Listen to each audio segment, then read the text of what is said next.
सैयद आलम सल्लल्लाहु अलैहि वसल्लम ने फरमाया कि एक शख्स रात को इरादा करके सोया था कि सवेरे तहज्जुद पढ़ूंगा। एक तो वो है जिसका इरादा ही कोई नहीं फजर पढ़ने का, भी इरादा ही नहीं, सिरे से प्रोग्राम ही नहीं। उसको पता चल गया कि डॉक्टर ने कहा था 7-8 घंटे सोना है, तो अब वो टाइम देख रहा है 2 बजे सो रहा हूँ, 10 बजे उठ जाऊंगा।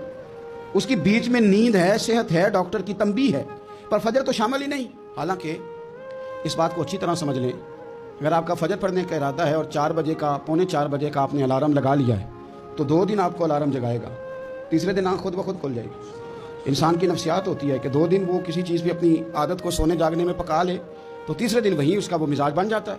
तो अगर नीयत ही नहीं, इरादा ही नहीं, प्रोग्राम ही नहीं, तो कैसे आँख खुलेगी? बल्कि फिर तो ये होता है कई दफ़ा आँख खुल भी जाती है, बंदे उठ भी जाते हैं पर उठते ही नहीं, नमाज का वजू ही नहीं करते, आगे बढ़ते ही नहीं, हिम्मत ही नहीं करते। लेकिन हुजूर क्या फरमा रहे हैं?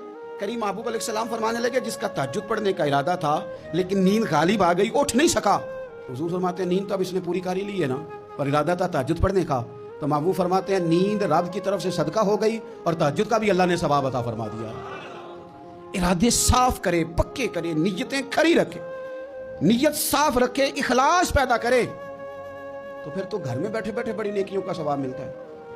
फिर तो अपने घर के अंदर मौजूद रहने पर भी इसे बड़े बड़े लंबे सफरों का सवाब मिलता है।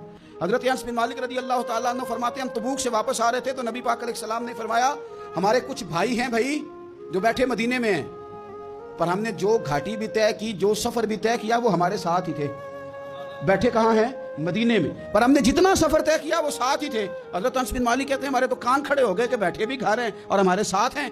हुजूर सैयद आलम अलैहिस्सलाम ने फिर बात को खोला और फरमाया, वो जानबूझ के नहीं बैठे रहे, इरादा उनका पक्का था हमारे साथ आने का, लेकिन किसी मजबूरी की वजह से नहीं आ सके। कोई बीमारी ने आ लिया तो नहीं आ सके, चूंकि वो मजबूरी की वजह से नहीं आ सके, आ नहीं सके, लेकिन रब करीम ने हम जिस सफर से गुजरे हैं उसका अजर उन्हें अता फरमाया है। सवाब में, अजर में वो बराबर के शरीक हैं, चूंकि उनका इरादा पूरा था, प्रोग्राम पक्का था, वो आना चाह रहे।